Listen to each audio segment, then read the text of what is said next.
Hydrogen bomb, oxygen bomb, plutonium. ಆಯಿತು, ಯಾವುದೋ ಒಂದು ಬಾಂಬ್ ಬಾಂಬ್ ಬಾಂಬ್ ಬಾಂಬ್ ಅಂತಿದ್ರು. ನನಗೇನಿದು ಬಾಂಬ್ ಅನ್ನಿಸ್ತೀರ? ನಮಗೆಲ್ಲ ಗೊತ್ತಿದ್ದ ವಿಚಾರನೇ ಇದು. ಹೈಡ್ರೋಜನ್ ಬಾಂಬಿನೂ ಬಾಕಿ ಇದೆಯಂತೆ ಸರ್. ಹೌದಾ? ಮತ ಕಳುವು ಆರೋಪ ಸರಣಿಯನ್ನು ರಾಹುಲ್ ಗಾಂಧಿ ಮುಂದುವರಿಸ್ಕೊಂಡಿದ್ದಾರೆ. ಅದು ಎಲ್ಲ ಕರ್ನಾಟಕದಿಂದಾನೆ. ಮಾದೇವಪುರ ಆಯಿತು, ಈಗ ಕಲಬುರಗಿ, ಆಳಂದ. ಈ ಆಳಂದದ ಕತೆ ನಮಗೆ ಗೊತ್ತಿತ್ತಿದ್ದು. ಹೌದು, ಅವ್ರು ಹೇಳ್ಕೊಂಡೇ ಬಂದಿದ್ರು. ನಮ್ಗೆ ಗೊತ್ತಿಲ್ಲದೆ ಇರೋದೇನು ಇರಲಿಲ್ಲ ಇದರಲ್ಲಿ. ದೇಶಕ್ಕೆ ಗೊತ್ತಿಲ್ಲ ನಮಗೆ. 6070 ಮತಗಳ ಚೋರಿ ಯತ್ನ ನಡೆದಿದೆ. ಯತ್ನ, ಅಲ್ಲಿ ಮತಗಳ ಕಳವು ಆಗಿಲ್ಲ, ಮತ ಅಲ್ಲಿ ಅಳಿಸಿ ಹಾಕಿಲ್ಲ, ಯತ್ನ.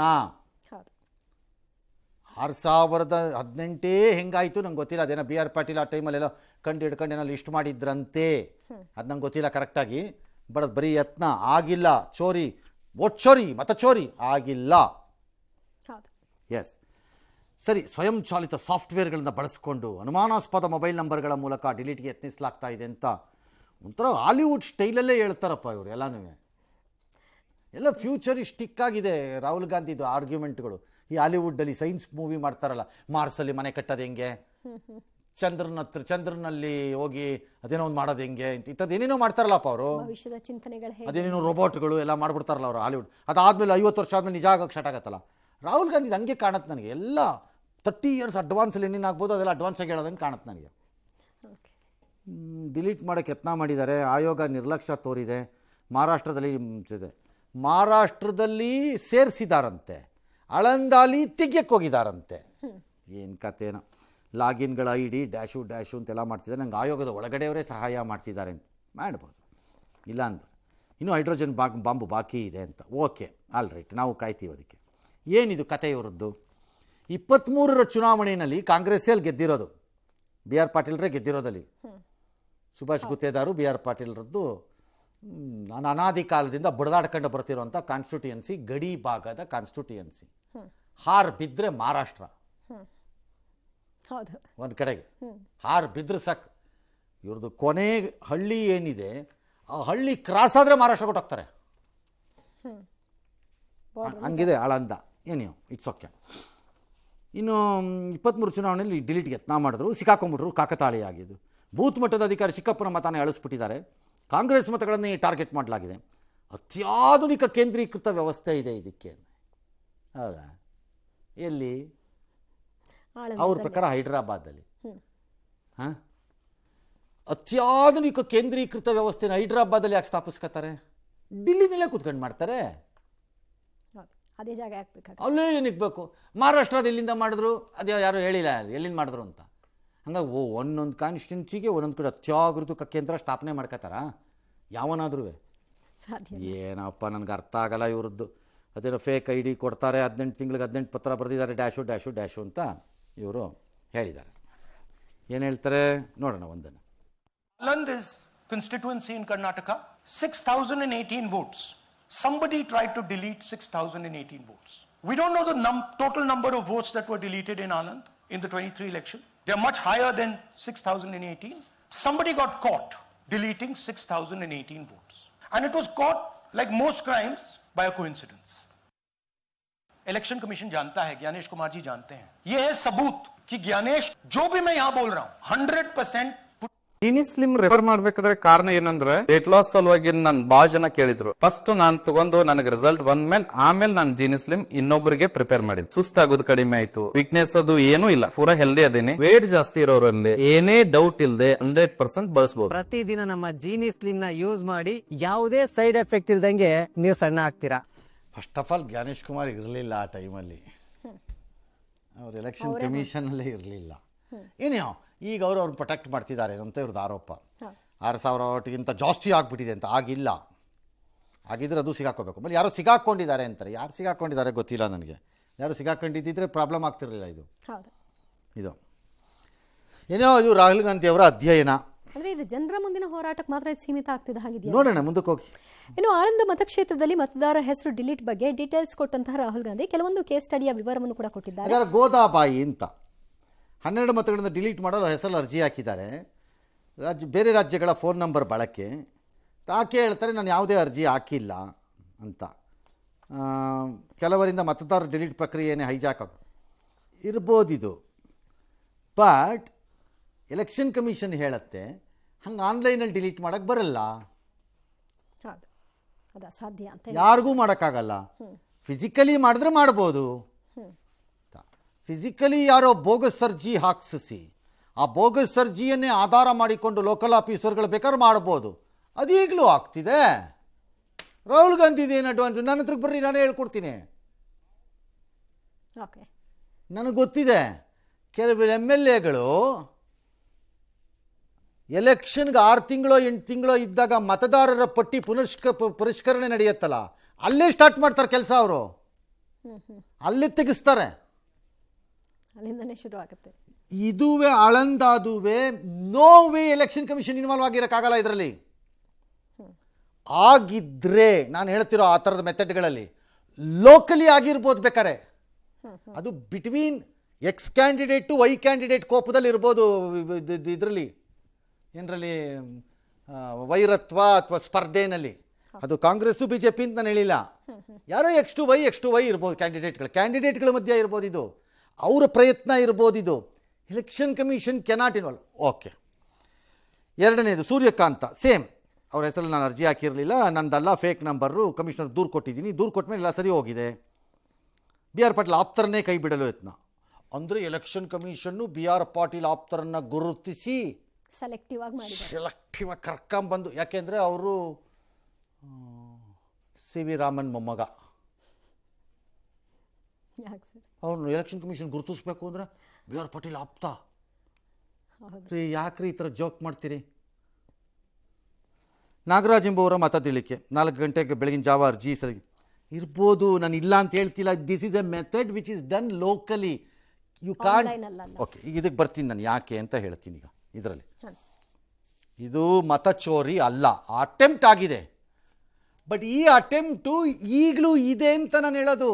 ಅಟ್ ದ ಟೈಮ್ ಆಫ್ ಪರಿಷ್ಕರಣೆಯಲ್ಲೇ ಮಾಡಿಸ್ತಾರೆ ಇವ್ರುಗಳು. ಇಲ್ವೇ ಇಲ್ಲ ಅನ್ನೋ ಹಾಗಿಲ್ಲ.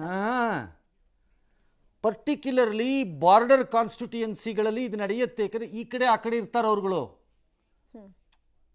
ಎತ್ತಿಸ್ಬಿಡ್ತಾರೆ. ಅಸಾಧ್ಯ. ಎತ್ತಿಸ್ಬಿಡ್ತಾರದು.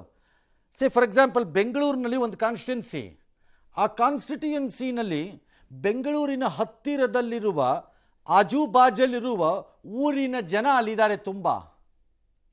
ಅವ್ರದ್ದು ಅಲ್ಲೂ ಇದೆ ಇಲ್ಲೂ ಇದೆ. ಅದು ಅಲ್ಲಿರೋರು ಲೋಕಲ್ ಅವ್ರಿಗೆ ಗೊತ್ತಿದೆ, ತೆಗೆಸ್ಬಿಡ್ತಾರೆ. ಓಕೆ, ನಮ್ಗಿದು ಗೊತ್ತಿರೋದು. ಇದು ಅದೇನು ಎಲೆಕ್ಷನ್ ಕಮಿಷನ್ ನೋಡ್ಬೇಕು. ಅದಕ್ಕೆ election commission central software bogus ಅವೆಲ್ಲ ಪಕ್ಕ ಬೋಗಸ್ ಅದೆಲ್ಲ ಹೇಳಕ್ ಹೋಗ್ಬೇಡಿ, ಸುಮ್ಮನೆ ಜೋಕ್ ಆಗತ್ತೆ. BR ಪಾಟೀಲ್ದು ಈ ಕೇಸು 2 ವರ್ಷ ಹಳೇದು. BR ಪಾಟೀಲ್ ಊರಿಗೆಲ್ಲ ಹೇಳ್ಕೊಂಬಂದಿದ್ದಾರೆ ಈ ಕತೆನ. CID ಏನಾಗಿದೆಯಪ್ಪ ಇವಾಗ ಅಂದರೆ, BR ಪಾಟೀಲ್ 2 ವರ್ಷದಿಂದ ಹೇಳ್ತಾನೆ ಇದ್ರು. ಸಿಕ್ಕಿದವ್ರಿಗೆಲ್ಲ ಈ ಕತೆ ಹೇಳ್ತಿದ್ರು. ಯಾರು ಕೇಳಕ್ಕೆ ರೆಡಿ ಇದ್ರೆ ಅಥವಾ ಕೇಳಿಸ್ಕೊಳ್ಳೋರು ಯಾರು ಕೇಳಿದ್ರೆ ಪಾಪ ಅವ್ರನ್ನ, ಅವ್ರಿಗೆ ಅನ್ಯಾಯ ಆಗಿದೆ ಅನ್ನೋದನ್ನ. ಈ ರಾಹುಲ್ ಗಾಂಧಿ ಫೈಟ್ ಸ್ಟಾರ್ಟ್ ಆಯ್ತಲ್ಲ ಎಲೆಕ್ಷನ್ ಕಮಿಷನ್ ಮೇಲೆ, ಈ ಮಹದೇವ್ಪುರದನ್ನ ಯಾರು ರಿಸರ್ಚ್ ಮಾಡಿದ್ರು ಅಂತ ಮಾಡಿದ್ರಲ್ಲ, ಕೂತ್ಕೊಂಡು ಯಾರೋ ಒಂದಷ್ಟು ದುಡ್ಡು ಖರ್ಚು ಮಾಡ್ಕೊಂಡು ಮಾಡಿದ್ರಲ್ಲ, ಅದರದ ಮುಂದುವರಿದ ಭಾಗವಾಗಿ ಆ ರಿಸರ್ಚ್ ಮಾಡ್ತಿದ್ದವ್ರಿಗೆ ಯಾರಿಗೋ ಈ ಸ್ಟೋರಿ ಗೊತ್ತಾಗಿದೆ. ಇನ್ನೊಂದು ಸಿಕ್ತು ಅಂತ ತಗೊಂಡೋಗಿ ಕೊಟ್ಬಿಟ್ಟಿದ್ದಾರೆ ಈಗ ರಾಹುಲ್ ಗಾಂಧಿ ಕೈಗೆ. ಈ ರಾಹುಲ್ ಗಾಂಧಿ ಅದನ್ನು ತಗೊಂಡು ಆಳಂದಾನ ಏನು ಡೊನಾಲ್ಡ್ ಟ್ರಂಪ್ ಕಾನ್ಸ್ಟಿಟ್ಯೂನ್ಸಿ ಟೈಪ್ ಮಾಡ್ಬಿಟ್ರು ಇವತ್ತು ಕೂತ್ಕೊಂಡು. ಯಾರಿಗೂ ಗೊತ್ತಿಲ್ಲದೆ simply ask the following questions ಅಪ್ಪ. ಇದರಲ್ಲಿ ಒಂದು ಪ್ರಮುಖ ಪ್ರಶ್ನೆಯನ್ನು ರಾಹುಲ್ ಗಾಂಧಿ ಕೇಳಿದ್ದು ಸರಿ ಅನ್ಬೋದಾದ ಒಂದಿದೆ. ಎಲೆಕ್ಷನ್ ಕಮಿಷನ್ ನಿಮ್ಮ ತಾತನ ಮನೆ ನಿಮ್ದು ಆಸ್ತಿನ ಯಾವೊಂದಾರು ಅಲ್ಲಿರೋನದ್ದು ಯಾವನಾರು ಇಟ್ಕೊಂಡೋಗ್ಲಿ ಎಲೆಕ್ಷನ್ನಲ್ಲಿ ಕಮಿಷನ್ನಲ್ಲಿ. ಒಂದು ಇನ್ವೆಸ್ಟಿಗೇಟಿವ್ ಏಜೆನ್ಸಿ 18 ಸರಿ ಪತ್ರ ಬರೀಬೇಕಾ ಉತ್ತರ ಕೇಳೋಕ್ಕೆ? ಏನು ಕತ್ತೆ ಕಾಯ್ತಾ ಇರ್ತೀರಾ? ಸಂಬಳ ತಗೊಳಲ್ವಾ ನೀವುಗಳು? ಅಯೋಗ್ಯ ಯಾಕೆ ಬರೀಬಾರ್ದು ಉತ್ತರನ? ಅದೊಂದು ಸರಿ ಇದೆಯಪ್ಪ. ಇದಕ್ಕೆ ಮಾತ್ರ ಏನೂ ಇಲ್ಲ ಅಂತ ಅಲ್ಲಗೆಳೆಯೋದು ಅಷ್ಟಕ್ಕೆ ಸೀಮಿತ. ಅದು ಬೇರೆ ವಿಚಾರ. ನೀನು ಹೇಳ್ಬಿಟ್ರೆ ಅವ್ನು ಹೇಳಿದ ತಕ್ಷಣ ಕೇಳ್ಬಿಡ್ಬೇಕು. ರಾಹುಲ್ ಗಾಂಧಿ ಹೇಳ್ತಾರೆ ಅದೆಲ್ಲ ಸುಳ್ಳು ಅಂದ್ಬಿಡ್ತಾರೆ. ರಾಹುಲ್ ಗಾಂಧಿ ಸುಳ್ಳ? ಅದೊಂದು ಸರಿ ಇದೆ, ಒಪ್ಕೋತೀನಿ. ಆದರೆ ರಾಹುಲ್ ಗಾಂಧಿ ಹೇಳ್ತಿರೋದು ಸರಿನಾ ಅಲ್ವಾ ಅಂತ ನನಗೆ ಹೇಳ್ತೀನಿ. ಈಗ ಇದನ್ನು ನಂಬರ್ 1 ಅಲ್ಲ. ಒಂದು ಎಲೆಕ್ಷನ್ ಕಮಿಷನ್ನು ಈ ಥರ ಮಾಡಬೇಕು ಅನ್ನೋದಾದರೆ ಆಳಂದಾನೇ ಯಾಕೆ ಸೆಲೆಕ್ಟ್ ಮಾಡುತ್ತೆ? ಏನು BR ಪಾಟೀಲ್ ಏನು ಇದು ಸೋನಿಯಾ ಗಾಂಧಿ, ರಾಹುಲ್ ಗಾಂಧಿ ಅಥವಾ ಯಾವುದೋ ದೇಶದ ಅತ್ಯಂತ ದೊಡ್ಡ ಮನುಷ್ಯ ಇದ್ರದ್ದು ಫ್ಯಾಮಿಲಿ ಮ್ಯಾನ? ರಾಹುಲ್ ಗಾಂಧಿನೇ ಸೋಲ್ಸಕ್ ಮಾಡಿದಾರಂತೆ ಇದನ್ನ ಅಂದರೆ ಬೇರೆ ವಿಚಾರ. ಕಣ್ಣಿಟ್ಟು ಹೊಡಿತಿದ್ದಾರೆ ಏಟನ್ನ ಅಂತ.